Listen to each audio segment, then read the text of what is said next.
Ça fait maintenant 2 jours qu'on est arrivé à Santorini. Dominique, tu as l'air à aimer ça pas mal. Écoute, je trouve ça fantastique. J'ai jamais vu des paysages aussi extraordinaires. Quand on dit à couper le souffle, là, tu comprends ce que ça veut dire quand tu arrives ici. Ça fait presque mal tant que c'est beau. Puis des fois, tu as l'impression, tu le soulignais quand on est arrivé, on a presque l'impression des fois que c'est un décor, qu'on pourrait presque le toucher tant que c'est parfait. La lumière est belle, les couleurs sont belles.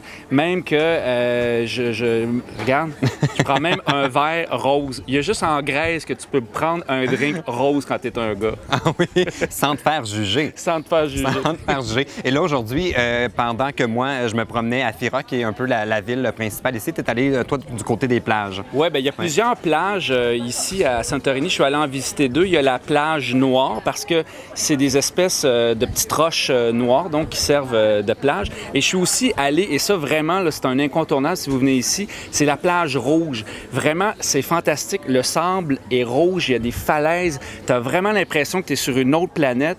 L'eau est bonne, il y a beaucoup de vagues toutefois, mais vraiment, là, c'est une plage à découvrir.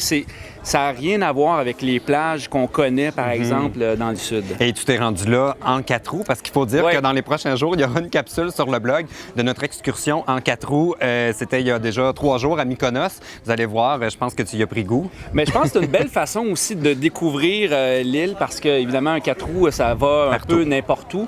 C'est pas trop rapide, c'est pas trop dangereux. C'est moins dangereux qu'une mobilette, par exemple. Puis il faut le dire, c'est vraiment le fun. On a l'impression d'être des gamins quand on embarque là-dessus. Oui. Et là, pour terminer notre journée, on est présentement à Ia, qui est à la pointe de l'île de Santorini, pour admirer le coucher de soleil. Oui, bien, il y a des milliers de personnes qui vont arriver ici là, dans les prochaines minutes pour assister à ce qu'on dit être un des plus beaux couchers de soleil de la planète.